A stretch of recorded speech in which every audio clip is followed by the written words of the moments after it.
लोकसभा चुनाव के नतीजे आ गए हैं। बीजेपी को इस लोकसभा चुनाव में बड़ा नुकसान उठाना पड़ा है। यूं ही नहीं मैं बन जाता हूं। कुदरत के कोने कोने से खूबियां खोज लाता हूं। गुणवत्ता की गहराइयों का गोताखोर हूं मैं।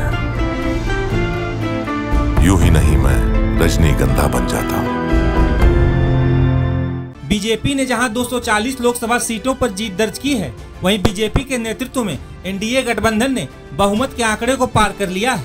बता दें कि एनडीए गठबंधन ने 292 लोकसभा सीटों पर जीत का परचम लहराया है। वहीं कांग्रेस के नेतृत्व में इंडिया गठबंधन ने 234 लोकसभा सीटों पर जीत हासिल की है। वहीं लोकसभा चुनाव के नतीजों के बाद एक बार फिर योगेंद्र यादव और प्रशांत किशोर चर्चा में आ गए हैं।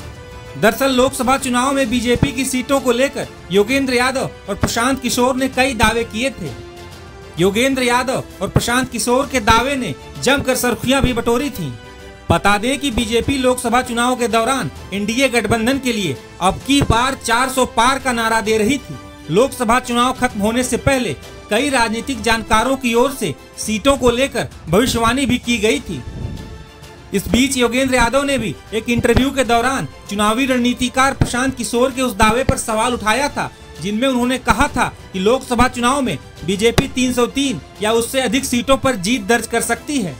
प्रशांत किशोर की चुनावी भविष्यवाणी पर योगेंद्र यादव ने कहा था, प्रशांत किशोर का मूल्यांकन कहता है कि बीजेपी को 303 या उससे ऊपर सीटें मिल रही।